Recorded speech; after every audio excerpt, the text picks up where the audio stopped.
अरे नालायकों, जिंदगी में कुछ करना है या नहीं? जरा देखो, यहाँ वहाँ उड़ते फिरते रहते हो। पिताजी क्या करोगे इतने पैसे का है? वैसे भी आपके जाने के बाद कोई खर्चने वाला भी तो होना चाहिए ना। नालायकों, मेरे जीते जी मेरे मरने की बात कर रहे हो। निकलो यहाँ से, निकलो। ऐसा कहकर दीनानाथ अक्षय और राहुल को घर से निकाल देता है। राहुल और अक्षय मुंबई के लिए एक ट्रेन पकड़ लेते हैं।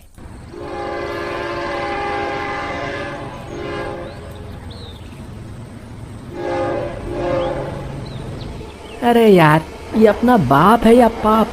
इसने तो एक बार भी हमें घर से निकालते समय नहीं सोचा कि इसके बच्चे कहाँ जाएंगे, क्या करेंगे। अरे भाई तू छोड़ना, एक बार हीरो बन जाए तो फिर देखना, इस हिटलर को भी समझा देंगे कि हम क्या चीज हैं। वो दोनों ये बातें कर ही रहे होते हैं कि उनके पास एक आदमी आकर बैठ जाता है। वो बहुत ही डरावना होता है। उसके दांत बाहर निकले होते हैं, आंखें बड़ी बड़ी सी होती हैं, बाल बिखरे बिखरे से होते हैं, मुंह कटा फटा सा होता है। उसे देखकर अक्षय और राहुल दोनों डर जाते हैं।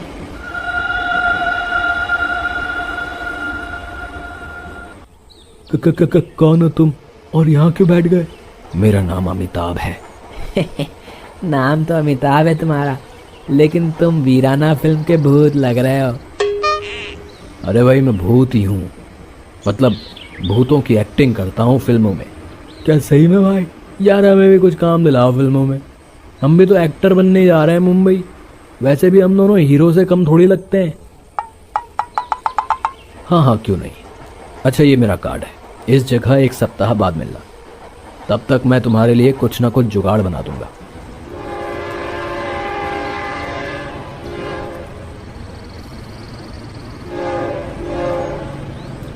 फिर राहुल और अक्षय कहीं होटल किराए पर ले लेते हैं और रात में अक्षय को नींद नहीं आ रही होती। वो राहुल को उठाता है। यार राहुल उठना, यार मुझे वो ट्रेन वाला बंदा ऐसा लगा जैसे हमारे कमरे में हो। क्या अक्षय, तू भी ना यार, माना कि वो अमिताभ देखने में डरावना था, लेकिन भूत थोड़ी था। और वैसे भी ये होटल है, यहाँ भूत वूत नहीं आते। सो जा, थक गया है तू। उसके बाद राहुल दोबारा सोने लगता है, लेकिन अक्षय को नींद नहीं आती।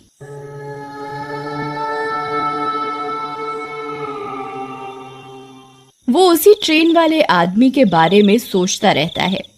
तभी दरवाजे पर दस्तक होती है।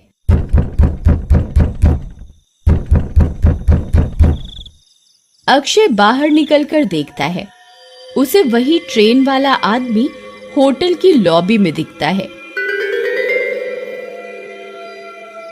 लेकिन जैसे अक्षय उसकी तरफ बढ़ता है, वो गायब हो जाता है।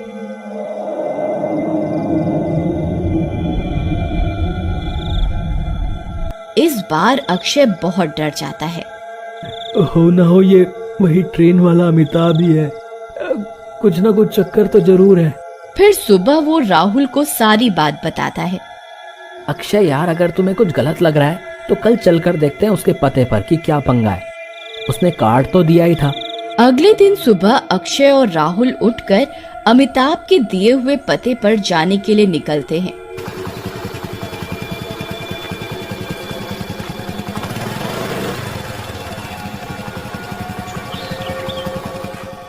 वो एक ऑटो वाले को बुलाते हैं और उसे कार्ड दिखाते हैं। अरे भैया, तुम्हें ये जगह पता भी है या नहीं? सुबह से शाम हो गई, अभी तक तो हम पहुंचे नहीं। अरे साहब, जब आपका बंदा ही शहर के बाहर रहता हो तो हम क्या करें?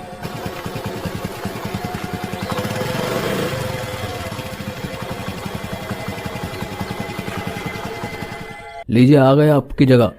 हमें क्या बेवकूफ समझा है? यहाँ तो कोई कब्रिस्तान है और आसपास कुछ घर हैं बस। हाँ तो साहब, आपके कार्ड पर भी तो यही पता लिखा है। चलो अब हमारे पैसे दो, हम वापस जा रहे। आप देख लो, इन्हीं घरों में से कोई एक घर होगा आपके सांप का, जिन्हें आप ढूंढ रहे हो। उसके बाद ऑटो वाला वहां से चला जाता है।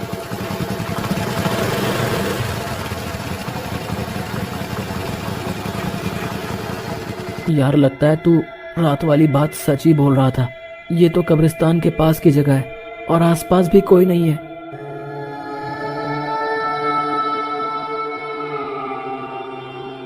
तभी उनको वो ट्रेन वाला आदमी वहां से जाता हुआ दिखता है।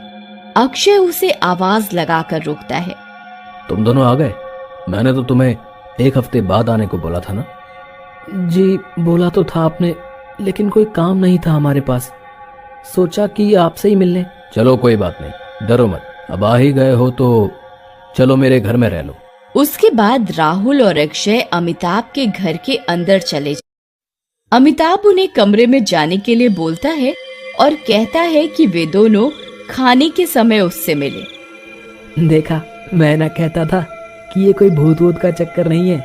कितना भला आदमी है, खाने के लिए पूछ रहा है, रहने को जगह भी दे रहा है। राहुल बात तो तुम ठीक कर रहे हो, लेकिन मेरा मन अभी भी मान नहीं रहा है भाई।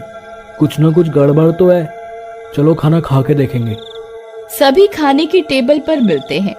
जैसे ही राहुल और अक्षय टेबल पर बैठते हैं, वही ऑटो वाला उनको खाना सर्व करने आता है। तुम तो वही ऑटो वाले हो ना?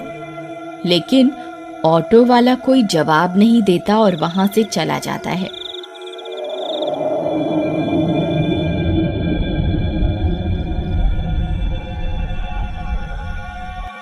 उधर राहुल, अक्षय और अमिताभ खाना खा लेते हैं। खाना खाने के बाद अब तुम दोनों सो जाओ, हम कल सुबह बात करेंगे और मैं तुम्हें कुछ लोगों से मिलाने के लिए ले जाऊंगा। उसके बाद राहुल और अक्षय सोने के लिए अपने कमरे में चले जाते हैं। वे दोनों सोने की कोशिश कर रहे होते हैं, लेकिन उन्हें नींद नहीं आती। तभी वही ड्राइवर आता है। अरे तुम यहाँ कैसे? वहां तो कोई जवाब नहीं दे रहे थे। जवाब तो मैं तुम्हें खाने के बाद ही दूंगा ना, आधी रात में। ऐसा कहकर ऑटो वाला एकदम से शैतान बन जाता है। उसका शरीर नीला हो जाता है, दांत बाहर आ जाते हैं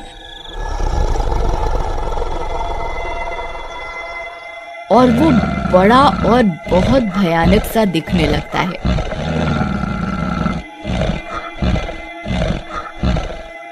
अरे राहुल भागो, अपनी जान बचाकर भागो, ये तो भूत है। राहुल और अक्षय भागने लगते हैं।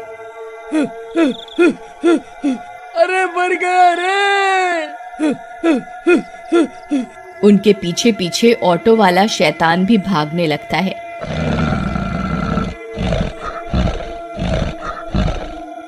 तभी उन्हें अमिताभ दिखता है। अरे भाई अक्षय, हम तो गए काम से, आज तो चारों तरफ से शैतान ही आ रहे हैं। भागो, अपनी जान बचाओ। रुको, मेरी बात सुनो, तुम दोनों उधर से मत जाओ, तुम्हारी जान को खतरा है उस तरफ से। लेकिन अमिताभ जी, तुम कौन हो जो हमारी मदद करना चाह रहे हो? देखने में तो तुम इस भूत से भी भयानक हो। तभी अमिताभ वहीं आ जाता है। मैं इस घर का मालिक हूँ और इस घर के सामने एक बार एक्सीडेंट हो गया था, उसमें इस ऑटो वाले की जान चली गई। तब से ये भूत बन के लोगों को मारता है और मेरे घर का इस्तेमाल करता है, और इसीलिए इसने मेरी जान को बख्श रखा है, नहीं तो अब तक मुझे भी मार देता। लेकिन इससे छुटकारा पाने का कोई उपाय तो होगा? हाँ है, मैं एक तांत्रिक से एक भाला लाया था। उस तांत्रिक के अनुसार यदि वो भाला सीधे इसके माथे के बीच में लगे तो ये मर सकता है। वे तीनों बात कर रहे होते हैं कि तभी वहां वो ऑटो वाला शैतान आ जाता है।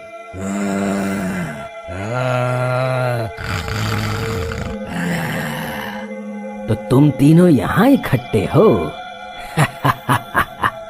इस अमिताभ को तो मैंने छोड़ दिया था, लेकिन इसे हीरो बनने का चस्का है।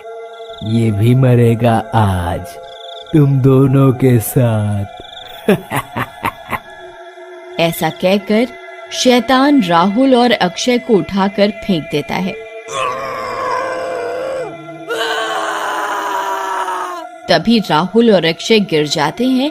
अरे मैं मर गया रे, इसने तो मुझे पटक दिया, हाय मेरी कमर। चुप कर, मेरे को भी तो पटका है, लेकिन ओवर एक्टिंग की दुकान तो तू ही है। तभी अमिताभ उस शैतान को पीछे से पकड़ लेता है। तब तक तुम दोनों जल्दी से मेरे कमरे में जाओ और भाला ले आओ, तब तक मैं इसे रोकता हूँ। जल्दी करो तुम दोनों, जल्दी से इस भाले से इसे मार दो, मेरी चिंता मत करो। राहुल फिर भाले को फेंकता है, जो कि ठीक उस शैतान के माथे के बीच में लगता है। भाला लगते ही शैतान पिघलने लगता है और थोड़ी ही देर में वहां से गायब हो जाता है। शाबाश मेरे बच्चों, बहुत अच्छा काम किया। अब प्लीज मुझे हॉस्पिटल ले चलो, लेकिन हाँ प्लीज ऑटो वाले को ना बुलाना। ये सुनकर तीनों हंसने लगते हैं। एक बार की बात है, एक छोटे से शहर में मनोज नाम का एक आदमी रहता था। मनोज की शादी एक ऐसी लड़की से हुई जो दिखने में बिल्कुल भी सुंदर नहीं थी, पर मनोज के घर वालों ने दहेज के लालच में मनोज की शादी उस लड़की से जबरदस्ती करवा दी। वो मनोज का भी पूरा ध्यान रखती थी, पर मनोज को उसकी एक भी अच्छाई नहीं दिखती थी। उसे तो बस उसकी बदसूरत शक्ल दिखती थी। एक दिन की बात है, जब मनोज के घर उसकी बर्थडे पार्टी में आते हैं और उसकी बीवी का खूब मजाक बनाते हैं। मनोज से अपनी ये बेइज्जती बर्दाश्त नहीं होती और वो सबके जाने के बाद सीमा से खूब लड़ता है। मेरी जिंदगी बर्बाद कर दी इस मनहूस औरत ने, मेरा सबके आगे मजाक बना दिया। मैंने कोई आपसे जबरदस्ती शादी थोड़ी की है, आप ऐसे क्यों करते हो मेरे साथ? जबरदस्ती ही की है, पर अब मैं इस शादी को नहीं मानता। अभी के अभी निकल जा मेरे घर से। सीमा उस रात मनोज के आगे बहुत गिड़गिड़ाती है, पर मनोज उसकी एक नहीं सुनता और उसे घर से निकाल देता है। सीमा बेचारी रोते हुए वहां से चली जाती है और भूखी प्यासी एक पेड़ के नीचे बैठी रहती है। शाम के वक्त एक लड़की साइकिल पर खाना बेचती हुई वहां से निकल रही होती है, जो सीमा को देख वहीं रुक जाती है। आंटी, आप यहाँ बैठकर क्यों रो रहे हो? क्या हुआ आपको? मुझे मेरे ससुराल वालों ने घर से निकाल दिया। मेरे पास न रहने को जगह और न खाने को पैसे। ओह, ये तो बहुत बुरा हुआ आपके साथ। मैं अभी आई। पिंकी जल्दी से जाती है और अपनी साइकिल से कुछ खाने का लेकर आती है। पिंकी सीमा को खाने के लिए देती है। मैं ये नहीं खा सकती, मेरे पास पैसे नहीं है। मुझे पता है कि आपके पास पैसे नहीं है, तभी तो मैं आपके लिए ये खाने की चीजें लाई हूँ। वैसे भी इतना सारा खाना बच गया है, सुबह से कुछ बिका ही नहीं। ऐसा क्यों? सुबह से कुछ भी नहीं बिका? हाँ आंटी, मेरे साथ ऐसे ही होता है। मैं इतने मन से खाना बनाती हूँ और कोई लेता ही नहीं। फिर सीमा खाना खाकर देखती है तो खाना बिल्कुल भी स्वाद नहीं होता। ये खाना किसने बनाया है? तुम्हारी माँ ने?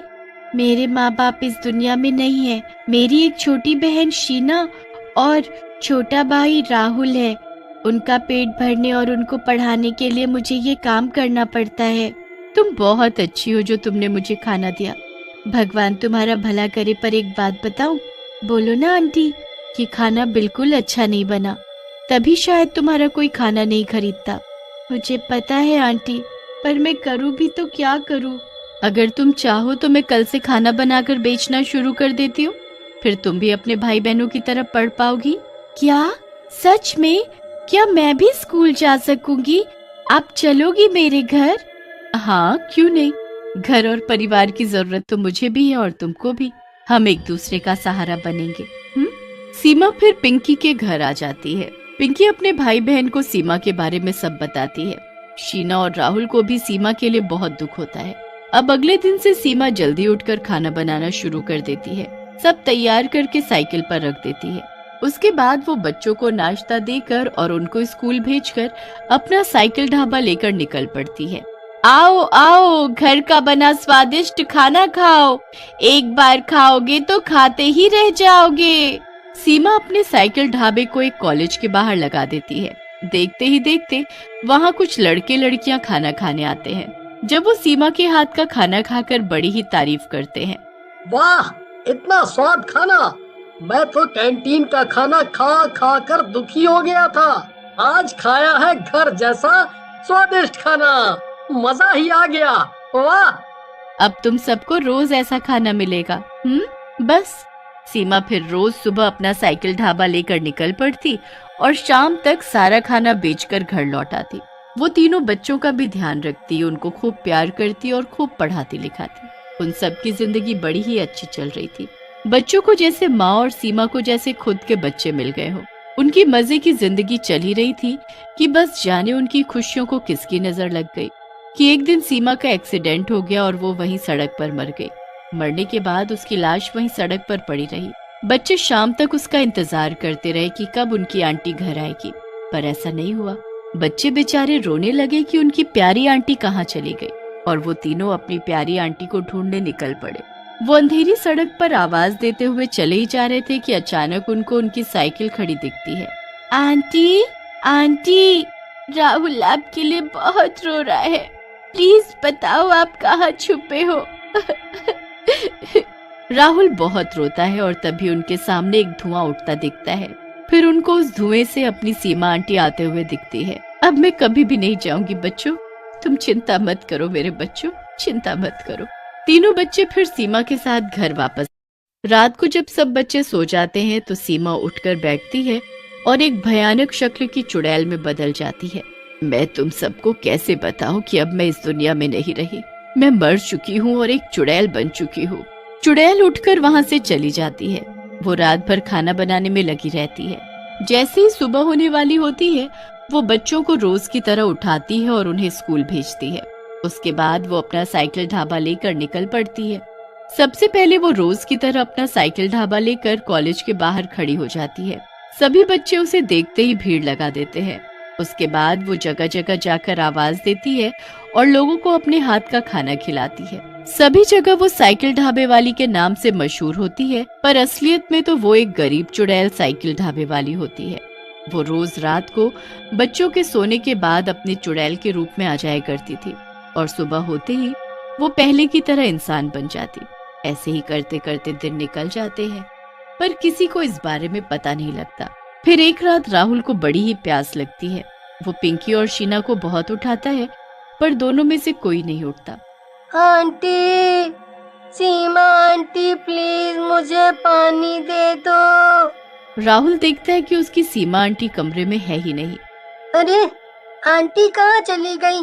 वो तो रोज हमारे साथ इसी कमरे में सोती हैं। मैं जरा जाकर रसोई में देखता हूँ। राहुल उठकर सबसे पहले रसोई में जाता है तो वहाँ का नजारा देख उसके होश ही उड़ जाते हैं। वहाँ तो एक भयानक चुड़ैल खाना बना रही होती है। राहुल इतना ज्यादा डर जाता है कि उसके गले से आवाज भी नहीं निकलती और वो वहीं के वहीं खड़ा रह जाता है। कुछ देर वो चुड़ैल को ऐसे टकटकी लगाए देखता रहता है और फिर जैसे तैसे वो वहाँ से वापस अपने कमरे में भागने की हिम्मत करता है। कमरे में जाकर वो अपनी बहनों को उठाता है। उठो दीदी, उठो, जल्दी उठो प्लीज। देखो, हमारे घर में एक चुड़ैल है। तेरी फालतू बातों से मैं डरने वाली नहीं हूँ, ठीक है? चुपचाप सो जा। मैं झूठ नहीं बोल रहा, मैं सच बोल रहा हूँ। प्लीज मेरे साथ चलकर देखो। राहुल अपनी बहनों को उठाता ही रहता है, पर वो उसकी एक नहीं सुनती।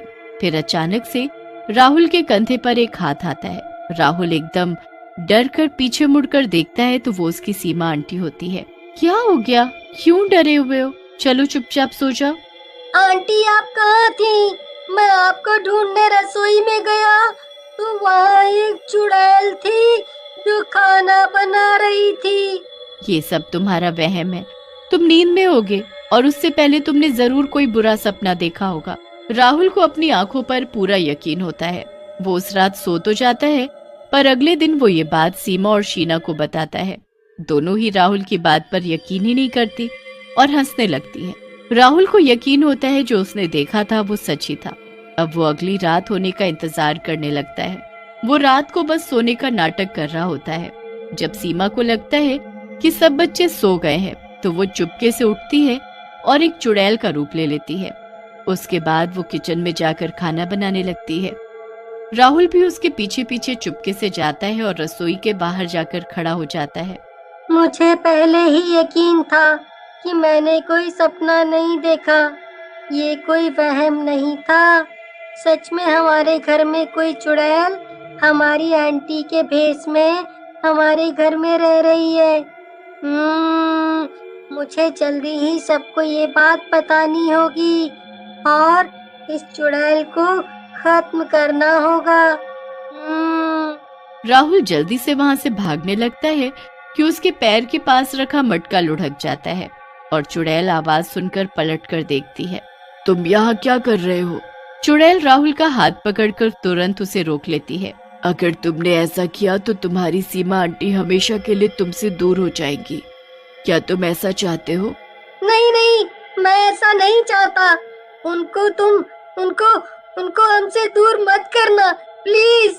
मैं ऐसा कभी नहीं करूंगी, पर अगर तुम सबको मेरे बारे में बता दोगे तो सब मुझे कैद करवा देंगे। फिर मेरे साथ तुम्हारी आंटी भी चली जाएंगी, क्योंकि मैं ही हूँ तुम्हारी सीमा आंटी। नहीं नहीं, हमारी आंटी चुड़ैल नहीं है। चुड़ैल ही है, क्योंकि मैं उस रात एक्सीडेंट में मर गई थी जिस रात तुम मुझे ढूंढते हुए आए थे। मैं मरने के बाद चुड़ैल बन गई थी और बस तुम बच्चों से मरने के बाद भी दूर ना हो पाई। तुम्हें मेरी जरूरत थी, इसलिए मैं तुम्हारे साथ ही रहती और रूप बदल कर अपना साइकिल ढाबा चलाती। हाँ सच में। अब बताओ, तुम सबको बताओगे ये बात? शीना तो अभी कितनी छोटी है, क्या वो ये सब सह पाएगी? नहीं नहीं, मैं किसी को कभी ये बात नहीं बताऊंगा। बस आप हमारे साथ ही रहना। बस फिर चुड़ैल राहुल को गले लगा लेती है और हमेशा उनके साथ ही रहती है। राहुल कभी ये बात किसी को नहीं बताता और कभी किसी को इसका पता भी नहीं चलता। चुड़ैल का साइकिल ढाबा बहुत ही बढ़िया चल रहा होता है, जिससे वो